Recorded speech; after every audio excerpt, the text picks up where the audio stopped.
Hello and welcome to Talking with Famous People. My name is host Eric. I am here with brand new, as far as I can tell, famous person, Tanor. And he is, I have already learned one thing about him before we started recording.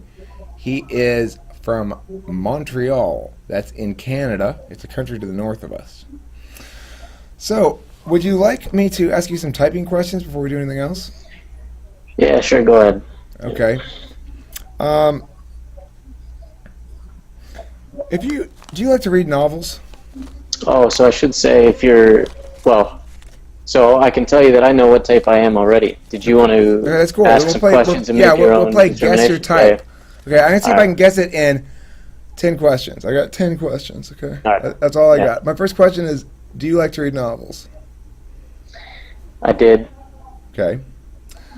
My second question is: would you rather, if you're at a work thing and you have two choices, your boss is a weird boss who likes to play weird games with you, and in this game he's saying, I have a task for you. Now you can have one of two things. You can either have very specific step-by-step instructions as to how to complete the task, or you can have a very specific explanation of what I need done, but no instructions on how to complete the task. Yeah, tell me what you need. Don't tell me how to do it. Okay. Do you how do you feel that your life is comprised of many contradictions? Yeah. That's three questions. Okay. Fourth is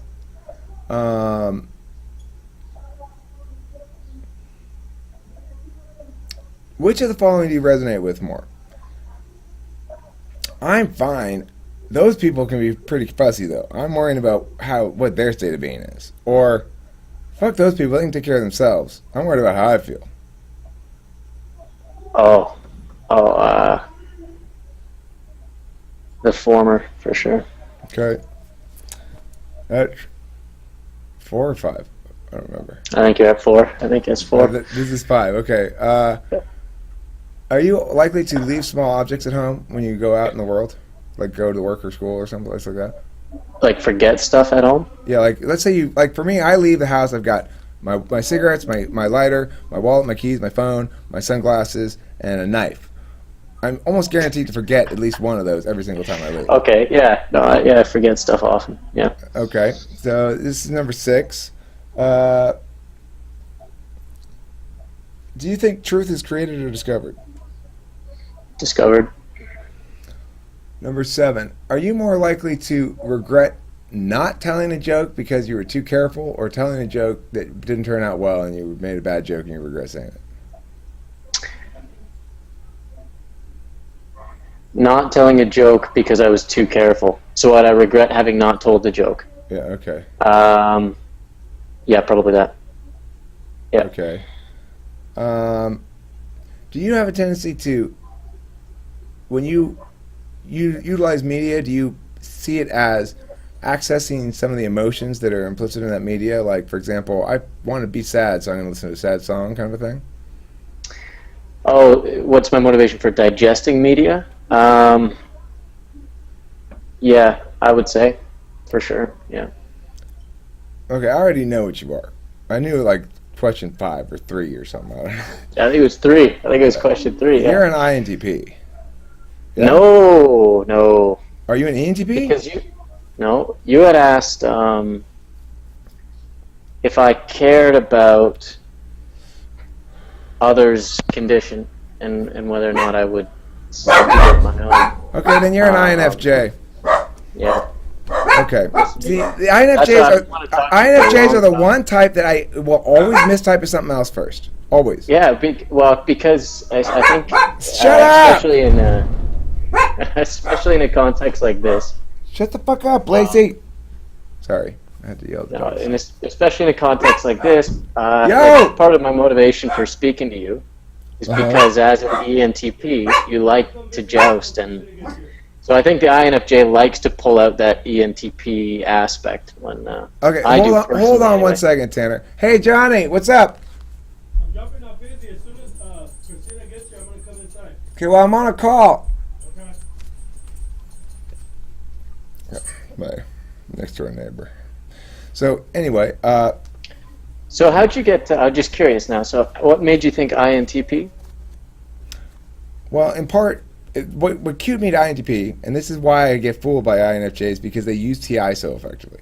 When you parsed out one of the questions, and you said, okay, well, it might imply this meaning, but that's not what you're saying. You're saying this thing. I don't remember exactly what it was you'd said, but there was a certain parsing thing that screamed to me NETI. But that's what makes INFJ so tricky, is because they don't have the right combination, which is NITE, right? They got the fucked up combination. They got NITI, and you go, because the TI will have a very it has a very NE nature to it. It breaks things apart, you know. And well, that's, I think, only from the perspective of an ENTP, maybe, right? Because you're used to deconstructing, I think, for the sake of associating it with the potentialities. so you're finding the truth in what I'm saying right now? Or are you parsing distinctions? I'm parsing distinctions for the sake of localizing that truth. But see, but you're demonstrating the opposite. You're parsing distinctions for the sake of localizing that truth, but demonstrating the opposite, which is you're saying you're demonstrating to me why I think it's NETI as a. My training is as a scientist, so I'm working on my PhD right now. So this took me a very long time to get right.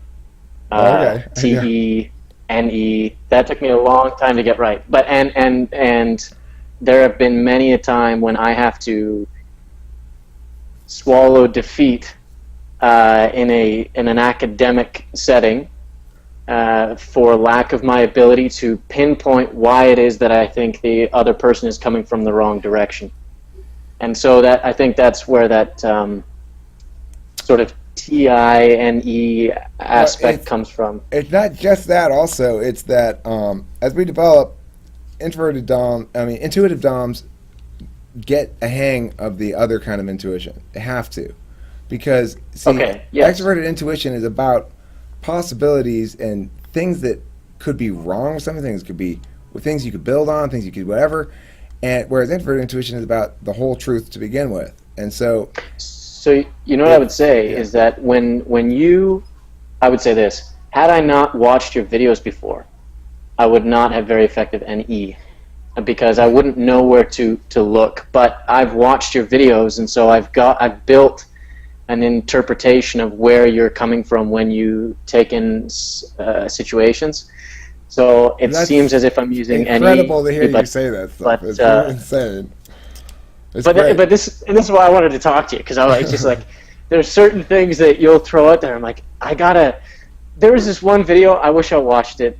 This GoToMeeting just popped up, and I was like, okay, I've been trying to catch you for a couple weeks now.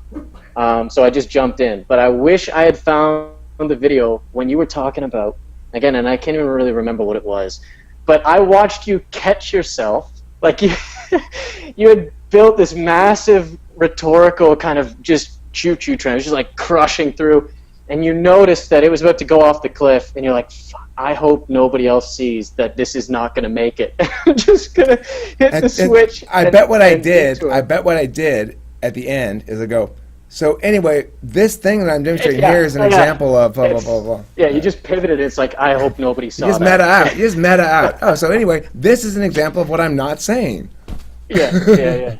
Perfect. That's smart. You're a smart one, dude. You pick up on all that shit, huh? Fucking INFJs. I tell you. Well, and this is, go on. But you guys, that's the thing. And I had a really interesting disagreement of sorts. Not a disagreement per se, but a not seeing eye to eye necessarily about something with Margie, who's an INFJ, and she correctly pointed out a bunch of really true stuff about YouTube channel strategy, right? But the problem is, my point to her was, see, this is what I was saying to you when I was talking about the difference between INFJ and ENTP intelligence being attachment to the individual people, because her point is all about how to manage a subscriber base to make them happy and to grow a subscriber base in that fashion through the way that the media interacts with the individual people. or subscribers in general.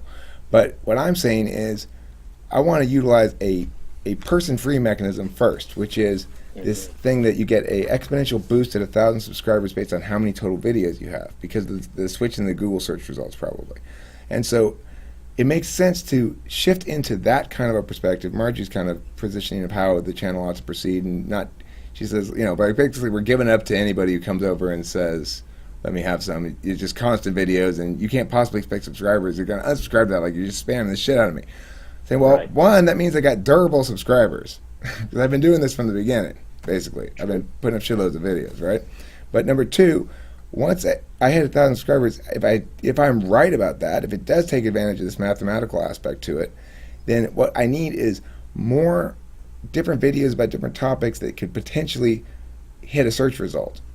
And then that's going to produce the biggest exponential boost. And then at that point, once there's view video or subscribe or something, then I need to worry more, because those subscribers are going to be a lot less durable.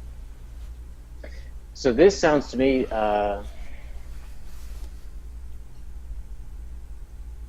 this sounds like tertiary FE, in the sense that it's like, I know what I'm supposed to be doing, but I really don't pay much mind to it other than to forward my any kind of motivations, which is to expand. So I like you have a purpose which I think is pretty self-directed.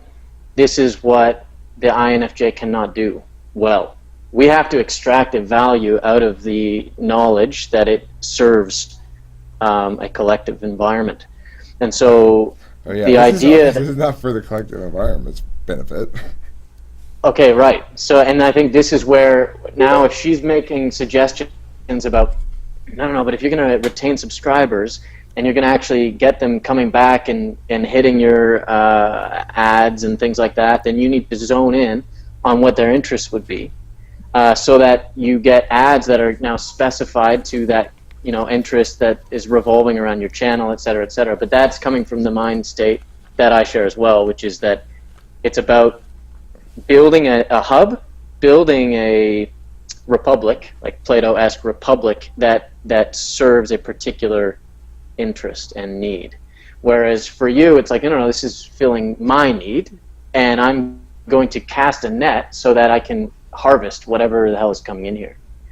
So it's kind of like your world to build so that you can explore and extract from it, versus a world for others that one can orchestrate and cater to. And that's a brilliant distinction. But what's interesting is I came into the altruistic aspect of it, or the sense of duty aspect of it, very late, because I now feel as though I do have an additional mission, which is related to the nature of discourse and how people communicate with each other. And so I think that it's important to make it embarrassing to justify things with certain kind of arguments. To make what embarrassing? To make it embarrassing to justify things with certain kind of arguments, like, Sorry, oh my God, she just begged the question. Julie, you just begged the question. I want it to be like that in high school hallways, Okay, why is that? Well, because if it's mortifyingly embarrassing to commit fallacious reasoning, then we're going to have very little bad public policy. I see. And I think the way to make it that way is like you would feel like really red-faced if you made a mistake, like, well, let's see, $2 for you and $2 for you, that equals $5. And people go, are you a fucking moron or something? But we make those kind of mistakes with our reasoning all the time. People do it constantly. And so my point is, we need to raise the minimum, so that what's the minimum acceptable, Okay, and how are you... Shaming. No. Well, that's how you're reinforcing the goal, but how are you expanding? So is the concept to just expose that thesis to as many people as you can? I think the concept is not just to expose the thesis, but to demonstrate the behaviors as often and to as many people as I can about as many different subjects as I can, and to make it as inclusive as possible. Like, I want everybody with every single wrong idea to come here and explain it to me. as best they possibly can. I will team up with them to make the best fucking arguments for their bad idea possible. And then I will dismantle it. Yeah, tip it over, yeah. So, well, I thought P-types were the ones that thought that truth was discovered. Or, sorry, built. Created. Well, Yeah. that's our nature, but to actualize, we've got to embrace the actual truth of moral absolutism. And So my question is, there, how can you think that it's constructed if... How do you know you're going to construct it? How are you going to dismantle people's truths if you don't know if you don't know what you're deconstructing, if you don't know what you're building towards? Why do you think I don't know what I'm building towards? I mean, Well, because... I'm an absolutist, right? Okay, go on. So, I mean, So I tell me definitely about have that. a notion of an absolute good of society, how it would manifest if it were optimally manifesting, what it would look like. Okay, so explain some of that for me. Well, I think the basic prescription is we look at a society that adjudicates group action under certain frameworks. That there are levels of significance as far as axioms go. That we understand that necessarily we're going to have to violate axioms sometimes, but that we need to prioritize an ordering of them such that before we conclude that a given policy action is a good idea, we first do an actual, objective, honest assessment of the arguments in favor of and against it, the likely outcomes. We do an honest assessment that includes things like unintended consequences. We do an honest assessment that includes things that are way beyond problem description, which is what's commonly used as a justification for action. We need to understand what action means better. So basically, I'm looking for a more deliberative society, a society that's engaged in more deliberative discourse, and one that is hesitant to take action before things have been genuinely evaluated. Not evaluated with a lot of bullshit assumptions, but genuinely evaluated. Yeah, I'm definitely with you on that bit, but what I don't hear is how there's a constant. What are your axioms, especially if they're going to be particular to them? Which the negative rights framework is the foundational axiom. So don't transgress upon another. It's you have a duty to not transgress upon another, and they have a duty to not transgress upon you. And as far if you want to be, if it's necessary to get specific about that, I can be as specific as you want as to the specific mechanisms of the negative rights conclusion-making method. Yeah, well, I think I imagine that it would probably be more constructive for your guest or just whoever you're happening to want to expand with, right? So you're saying you want to kind of spread this critical analytic framework and way of looking at situations, and you're saying you use shame as a tool to reinforce when they've faltered, but I think people would... That. You said you use shame. No, yeah, you said shame. I use shame, not to what you said afterwards, though. But why are you using shame then? Because it creates associations with a certain kind of argument that are negative that cause people to avoid those arguments in the future. That's all I meant by reinforcing the... Well, you act as though I'm suggesting that they are faltering. You're person-focused. I believe the arguments are existing out in the world. Right? Oh, so this is interesting. No, so I just spoke with an INTJ this week, and they did the same thing.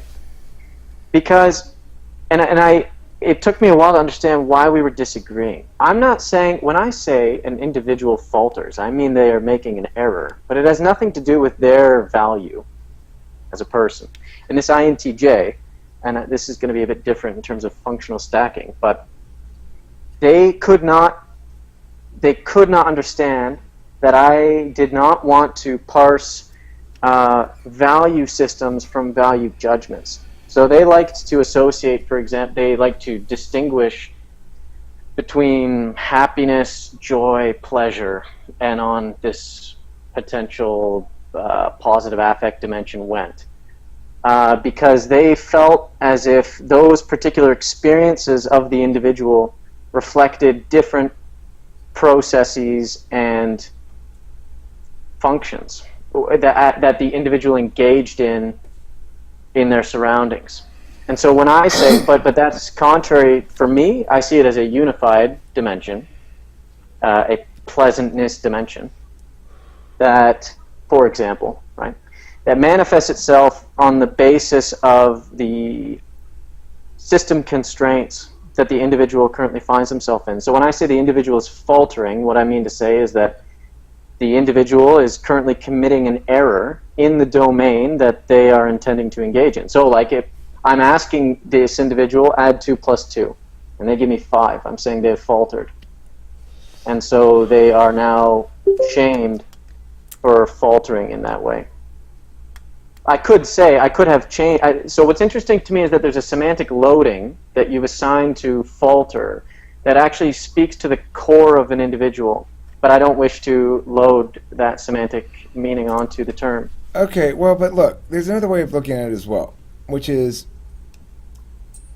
have they faltered? The problem is they haven't faltered, and they need to be made aware of the fact. They haven't added 2 and 2. No, listen, hold on. Let me finish my metaphor here. Problem is this: they're doing something that is impacting everybody else, but they're not impacted by it. That's why they haven't faltered. I need to make sure they do. You're not faltering if you're not experiencing any negative consequences for something. So my point is, you're currently leaving crumbs around, and it's attracting rats, and they're causing all kinds of fucking problems. And you don't even seem to notice the fact that you're doing this. So I'm going to make sure you're aware of the fact that this is bad. A bunch of others. This is bad. Why is it bad? Well, because it harms the integrity of the system. When we have multiple agents going around in the world behaving as though prescriptive action is something that can be justified by things that don't pass a reciprocal burdens test, then that's like saying, I can go around the world, I don't have to pay what the price says, I can pay whatever I feel like paying, right? And everybody else, I'm just somehow going to be not called out on this. I'm going to walk through the world, and I'm going to blithely pay whatever I feel like for everything, and nobody's going to say anything to me. Well, that's just their opinion about how much they have to pay. So this brings me back to my original point, which we've since pivoted away from, which is I was saying I think it would help the people you are trying to instruct or inform or engage with in whatever way you want to, whatever verb you want to call it, if they had a set of stable tenets that they can hang and pin things onto. Well, because okay. it's all implicit in your understanding, right? I'm doing different things in different conversations. Okay, that's the reality of it. So and that's totally fine. But but when you say there's particular axioms, yeah, right? And you're saying the relative distribution of energies into these axioms will be particular to that situation. There's nothing wrong with that. But I suppose it's difficult to anticipate where things are going if those axioms aren't stated ahead. And instead what you get is a lot of times people are just going to come in. Here's the axiom. I already told you it, one of them. Reciprocal burdens. That's the number one axiom. If you get to make a given argument in a given context for your side, then I get to make the same kind of argument in the same context against your side. That's fine. Okay. What is the utility of that? Well, that means it solves all discursive. If we agree on that, it solves all discursive problems. Because then if you're justifying something by saying, yes, we should engage in this public policy because it was revealed by God, I get to say, well, my God reveals that I should punch you in the face. And what utility does that serve? It renders the argument moot until we use better arguments. Well, or it means that this person gets to do whatever their God says and you get to punch them in the face. But I'm talking specifically out of framework of group action. So they were talking about policy, things that we are supposed to agree that we are doing together. Right, and I'm just saying, and what is the utility of this, what'd you call it, something about burden? Reciprocal burdens. Reciprocal burden. So what does that help you do? So okay. When I try talk to about argue, God, try to argue for something badly.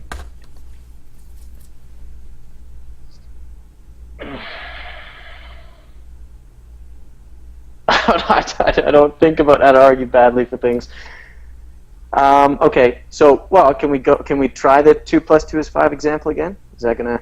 Well, that's not useful. really. Remember, you're making an argument, which means you're going to say let's make an argument. The policy recommendation. We should do X, and here's why. But the reason is a bad reason, not a reason to believe we should do the thing.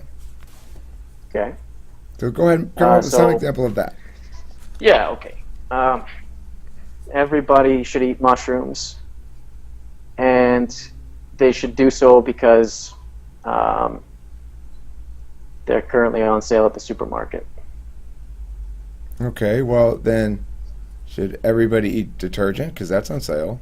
Is that the metric we're using to decide what we should eat? Right. And so what I'm asking now, beyond this discourse, which is what I anticipate is what you mean by this, I'm asking now, what utility have we gained from this back and forth? Well, if we agree on that one axiom, reciprocal burdens, then Yeah, which we have, because now I've said, sure, okay, you and I'm I into have. that. You and I have. I'm saying what I want is that to be a. No, I know, and what I'm saying, you and I, join right in now. anytime. Hey, wobble. Join in. Turn on. Join in. Okay, so what do you? But see, I don't believe I need to teach you anything about this. But no, but this is my point is you should, if you want a system that works really, really well, and you do, right? I have. It's got to be a. Well, but I'm asking you to demonstrate that to me is all, because that system should work in multiple frames of reference, right? So if you and I... No, that's where you're wrong. Universality does not mean universality in frame of reference. It means universality in application within a frame of reference. Okay, fine. That's fine, because we're taking this reciprocality of burden, and you and I are currently the entire system, right? Just for the sake of but we're not advocating for anything. We're not advocating for anything, so it doesn't come I'm into play. advocating. Well, it is. I'm advocating that everybody should go eat mushrooms because they're cheap right now. Okay, and I pointed that out, that if we use that metric, then we have to agree with all the other conclusions too, including the fact that you have to, under your framework, you now have to go eat detergent, unless you want to retract that false claim, because we agree on reciprocal burdens. And what I'm saying is, exactly, and what I'm saying is, and now where are we? So now you go eat detergent, and then that stops you making bad arguments.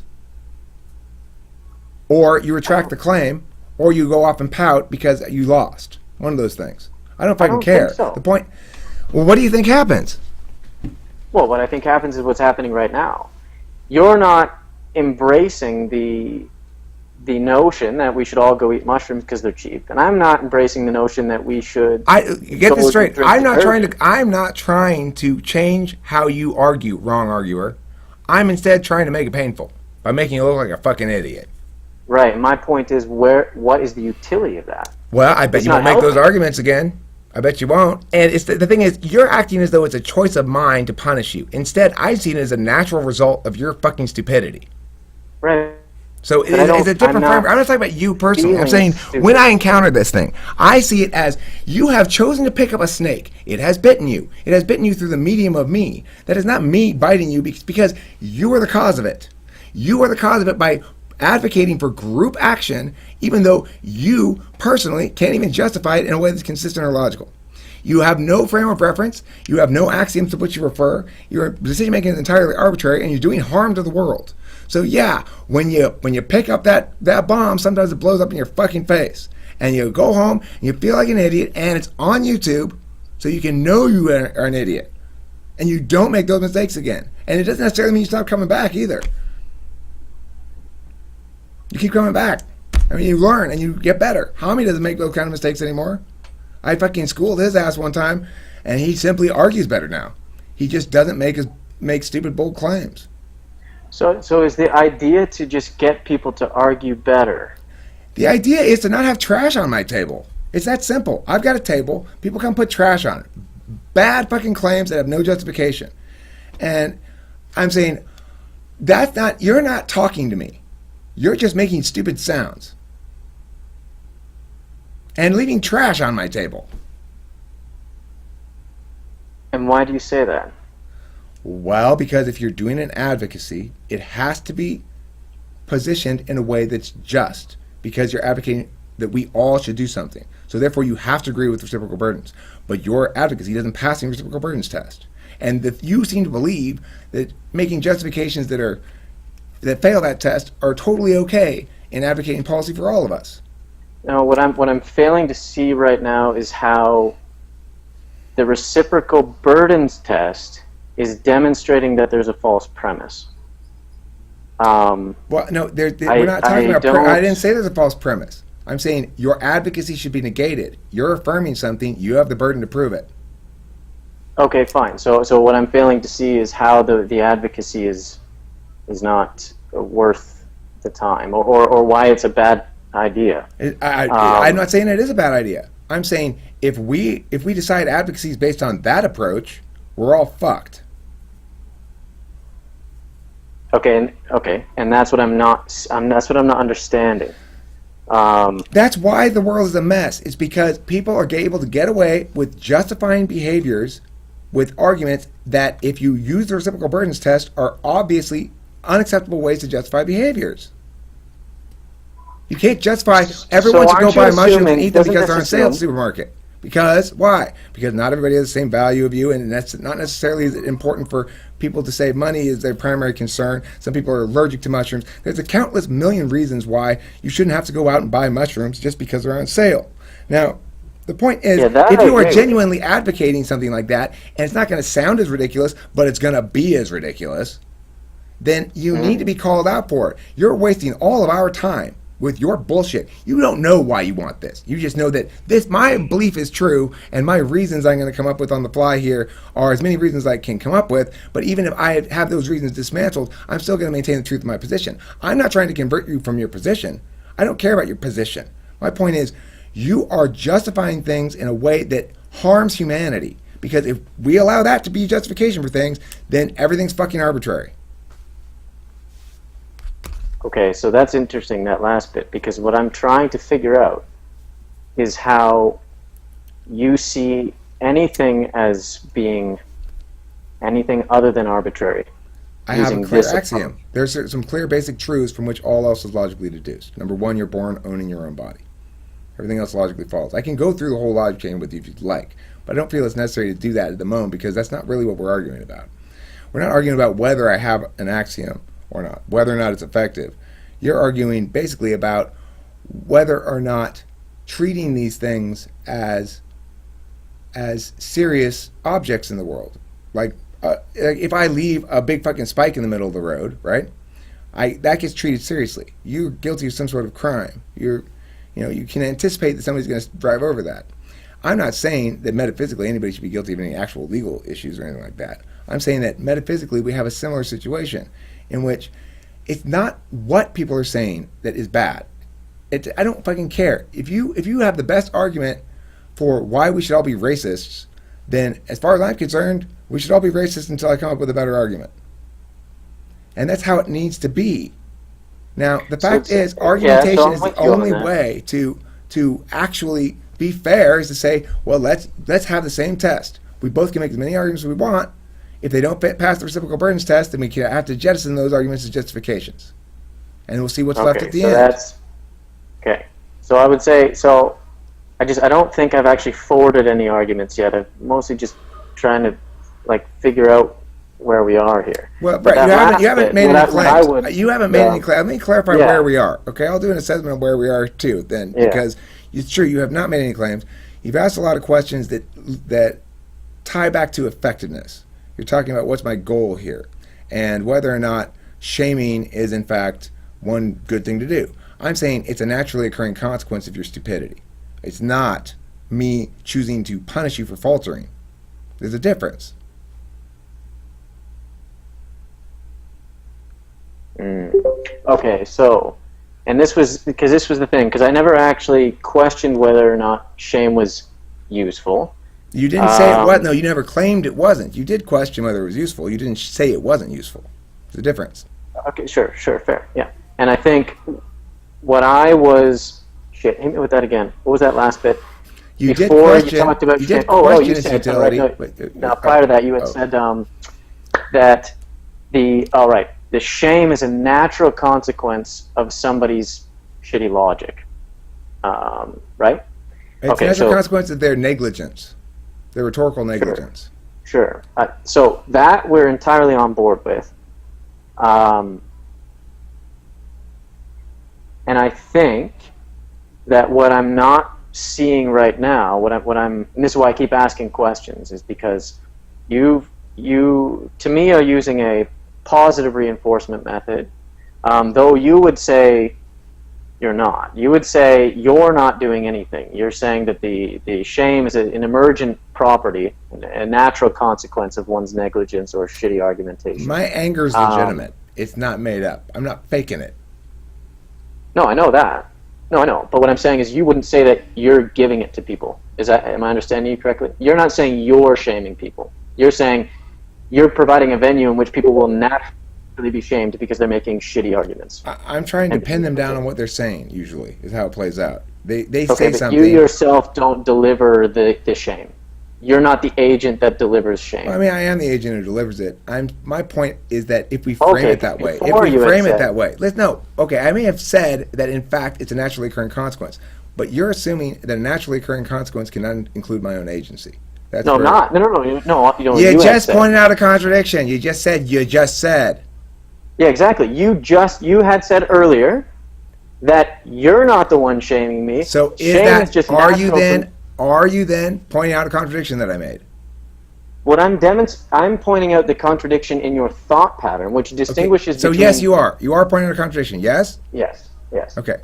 So you just said it was a contradiction. And then I pointed out that while I indicated it's a naturally occurring consequence, it's certainly conceivable that a non-premeditated agency is part of a naturally occurring consequence. And then you tried to say, you tried to back out of your previous statement about you just said. So, no, you're not going to play Mr. Rhetorical top meta level on me. Anyway, the point is, well, no, come back here. Can I just back up here?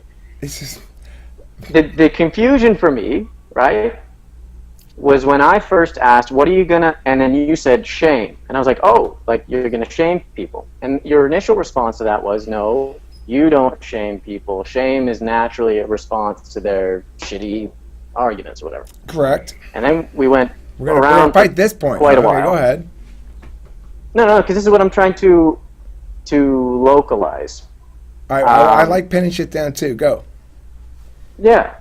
So now we've landed on a position where I've asked you how shame is not something that you're introducing to the system, and if you endorse the fact that shame is simply just an emergent construct that doesn't have to do with you personally, the moderator of this forum. I didn't say it doesn't have to do with me.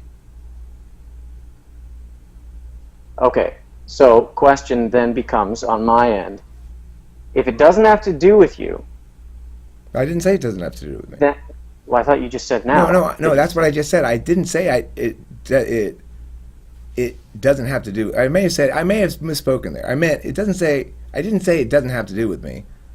I said I'm not causing it. I'm not doing it to them. It's a naturally occurring consequence because if you, for example... If you punch somebody in the face and they punch you back, it's not your. You can't say, "Oh, look, I'm causing violence on this guy." It's responsive. So there's that element. Additionally, there's the element of premeditation. I don't go into this thing looking for fights. People want to try to pin me down. I'm happy to be pinned down. I state what my position is clearly, and then if called out on some argument, on some contradiction, I parse it out like I just did with you, and then I try to do the same to them, and they're either, if they are affirming something, they won't allow themselves to be pinned down, they keep trying to squirrel out of it, or they do what you're trying to do, which is persist in negating. You're trying to just be the neg. You're saying, I'm not making claims there, I'm just asking you questions. I'm negating here. You're the one making the claims. Well, okay, fine. I am making the claims. But you're not offering a counterposition. No, so I was, and then so I said, for example, I think it'd be useful to outline whatever your tenets or axioms are, so that now the reinforcing framework is one where people are operating under a system that they understand, and where the rules are set for them such that they can anticipate the consequences before being slapped across the face with them. So when I They lose the wonder of being slapped. It's in progress. Okay. The answer to your question is it's in progress. It's right here. In fact, I made some of the videos already, and I'll put the document there as well. And you can see here the assumptions, mechanics, basics, types, impacts, performance fixtures. This is like the tip of the iceberg kind of a thing, right? It's deep. That's the thing. If you really want to understand it, it's deep. It's deep as fucking hell. Well, yeah. So this is what I was asking you for, though. I have it right here. I already made some of the videos. I have 2,000 plus videos up. To note that to think that I am not establishing my point well enough is insane. No, but I never accused you of that. Okay, but you said you No, need to but lay out really, a framework. You need to lay out some sort of something that people can reference as far as argumentation goes. But the reality is the universe is full of resources. They choose not to access them because they don't give a fuck. What makes them give a fuck? Getting schooled. Okay, and I suppose what I've been trying to argue, therefore advocate for from the beginning, is that I think people can be motivated without getting the shit kicked out of them. I think people That's need all. to learn to get the shit kicked out of them, frankly. As I run a debate school, and I see debaters get the shit kicked out of them and cry after rounds. And then I see them become real human beings, eventually. Well, you'd not hear me argue that pain is not a good way to learn. I'm definitely with you on that. It's just that when I'm entering your arena, I'm coming in with my preconceived notions about how I'm going to go about it, and you'll come in with yours. And the thing is that for as much as you can perceive and cite confirmatory evidence for the fact that yours seem to be universal, of course I could too, right? So more what I'm talking about I is dismantle yours, you wouldn't be able to dismantle mine. That's what I'm saying. It's no, not but relative. you don't even. But Doesn't you matter haven't if it even asked. disagrees with mine. I can tell you it will because I've gone through all the argument chains. Now you don't believe me. And I I don't don't blame think- you. I'm not asking you to take it on faith, but that's my claim. I want to make that clear. Okay, so then I will ask you, because I won't take it on faith, how have you dismantled my framework? I mean, do you even know where I'm coming from? What I just told you is to the extent that it's exclusive of mine, I Yeah. will and would dismantle it because I've gone through all the argument chains. Now, it's possible the opposite would happen, that you would teach me something brand new and I would change my argument changes as a consequence. I find it very unlikely. Okay. So the things that I would be interested in exploring are things that don't really relate to what I consider to be, though universal principles, local rhetorical mechanisms. That's why you can't have a mechanism like that. That's why it's got to be reciprocal burdens. Everybody can agree on that. No. And what I'm saying is that, and I am asserting that the mechanisms you abide by are local. Their consequences are local, and though they can be universally applied, their consequences are local. Correct, they are, because only individuals take actions, and we sometimes mistake this. We've committed a fundamental reification fallacy to think that groups actually take actions. Groups may make decisions through a collaborative process of individuals making decisions, but Yeah, I'm with you on only that. individuals take actions, and that's Yeah, I why agree. you're wrong about this notion that you can have global impacts when you're dealing with human beings. Now you can if you're dealing with machines, right? Wait, but I So didn't say global impact, right? Okay, what's the alternative to local? What's the alternative to local then? Oh, sorry, no. You're right in the local versus global distinction. So I'm not the global is not what I'm disagreeing with. It's just for me impact. I'm talking about the function. Like if I were to graph out the parameter space of your system, I see it as only continuous and predictable and reliable in any given local reference frame, which is to say that I see it as particular. So why then? But why? You Because just made a claim with no warrant. No. So why do I say that? Because, for example, it seems to me to be a particular conclusion that since I, for example, was saying everybody needs to eat mushrooms because they're on sale, that now everybody needs to go eat detergent. And why do I say that? I say that because it ends up being particular and local, that the alternative consequence is just one that you happen to choose in a by rhetorical device, right? Let me explain the difference between warrants and vectors. You are correct if you were talking about warrants. Vectors are types of arguments. So in other words, what you did was a kind of argument when you made the mushroom argument. You said, okay, we should all go buy mushrooms because they're on sale. And that's a warrant. That's local. You're right. But there's a vector beneath that. And the vector is because local conditions have changed in a way that's beneficial, objectively beneficial to most people or beneficial to me, then I'm going to generalize that out. It's what's called a hasty generalization. So we have ways of understanding arguments as vectors. We know this already when it comes to fallacies. That's why we have names for fallacies.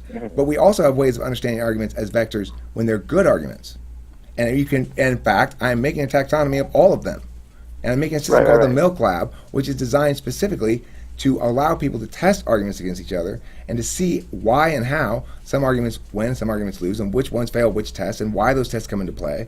All that shit needs to be explained. But it is a sound system, and it's based on not you agreeing with anything except that let's agree that we both have to play by the same rules. Yes, and therefore, these are why the rules are the way they are. If you don't agree with that, then as far as I'm concerned, you're the enemy. Because you're saying, we are not about equal human beings figuring out a way to each live peaceably without oppression and bullshit. You're about, I'm an aristocrat who wants to fucking control everybody. No, so what I would suggest is there's probably a third alternative, right? Like, it's not that you're either with us or you're some shithead who just wants to control everybody. There's a third possibility. Keep in mind what I said, and I didn't say with us. I said if you don't agree with what, though, specifically. It was very, very narrow for a reason. With the fact that the rules are shared for everybody. Right. If you don't agree that the mechanisms of argumentation, specifically, have to be equally and available to everybody, so that if you get to make that argument, that's what I said. Not if you're not with us. I'm not fucking George W. Bush. Talk about straw manning. Go ahead. No, you yourself said, then I see you as the enemy. Right. If you don't subscribe, you said if you. But I didn't say if you're with us because I don't ascribe to groups like that. I'm talking about you personally, not you a group, not us a group. Okay. Well, what I can imagine is that people can be entirely on board with your particular, very precise, as to use your sentiment. You're talking about a very particular construct of your existence, of one's existence, which is that argumentation rules and rhetoric follow. Remember the frame of reference. Sure. Remember what's happening first. They're trying to coerce other people with guns and shit. Who's they? There's no group. The they is non-specific gender, other individual human being one. Okay. Okay? That's why I use they, because it's non-specific gender instead of the other guy or the other girl. All right, so now they, the other person, is engaging in advocating for some sort of coercive violence. That's just why these conversations begin. What if they're not, though? Okay, well, if they're advocating for public policy, which is the only frame of reference in which this is applying, remember. We're limiting frames of reference. So if they're advocating public policy and I'm disagreeing with them, it's because they have inadequate justification for use of the government's monopoly on use of force. That's why I'm disagreeing with them. If I might be disagreeing with them because they're making stupid arguments for the right position, in which case I'll be especially mad. But that's the point. This is why frame of reference is critical. We start there. What's the frame of reference? Public policy. What is public policy? The application of the government's monopoly on use of force. When is that justified? It matters. If you can't explain why it's justified, then you're just advocating for fucking shit up for no good reason. Yeah, I'm with you on that, for sure. So I suppose when I originally asked what your scope was or what your motivation was, it would have been quite useful for me had you stated just like, I'm talking about public policy. Well, obviously. The thing is, but I just mean. I'm a meta-rationalist. I'm an atheist who prays to God. Okay, so I accept that there are contradictions in the world. I can embrace them, but not when I'm using them to justify forcing people to do shit. Okay, and that's so. As I said, had you specified that, it would have just made a lot more sense for me. Because when I said there's a distinction between like local and global, right? That's what I mean. It's like I can see how this is very useful within the that's why I kept asking about utility and stuff, because I can see how this is very useful with respect to that goal, which is to address public policy. See, you're trying to maintain the distant observer at this moment. You're saying, I'm exploring these issues, Eric. I want to understand what you're talking about and why it's only applicable to public policy and stuff like this, as though the line of questioning weren't implying certain things or going certain places. Now, granted, I give you full credit for not actually going there, and you can't be held to account for going there. So, good job playing neg. But remember, you accomplished nothing, and I still affirm my position. Oh, so, well, this is the thing, though, because you've, in my opinion, the discussion has just started. That's pre-fiat. Your impacts are all pre-fiat. What's that mean? That means they're impacts to the broader world, not within the scope of the debate itself. You have good impacts to the broader world, except the problem I have with that argument is the scope of the debate itself includes those pre-fiat impacts. So, well, sure. Yeah. But I wouldn't disagree with that. But, like, when I... God, I wish I could rewind this thing. Not all scopes of debates do include those pre-fiat impacts. We're talking specifically a debate about discourse and how it impacts people in the outside world, and we're engaging in the discourse as we're talking about it. That's the only reason this debate space does include those pre-fiat impacts. So I want to clarify that it's not normally the case that a debate space does include the pre-fiat impacts. Right, but I think... So you're speaking to someone right now who's not a debater for the sake of debating, right? So I don't go into rhetorical spaces for their intrinsic value. I use rhetoric and logic as a tool. And so this is why, though, I was asking you from the beginning, like, what's the utility here and what are we talking about? So when you're talking about public policy... Hold on. Let's stop this video. Let's start another one. Let's make sure everybody else who's here gets involved to the extent they want to. And I encourage all of you guys, if you're here, feel free to turn on your mic and camera anytime. You don't worry about interrupting. That is something people worry about. I don't give a fuck about it at all, okay? So please join anytime. Let's start another video right now. That was super interesting. I couldn't tell if I was fighting with you or not. That's the interesting thing. I mean, you certainly did position yourself. You come in swinging a big dick, dude. I tell you. You come in here and you're just position yourself in the neg position. You turn the tables on me. Good job. Effective. Powerful. I like that. We'll do it again.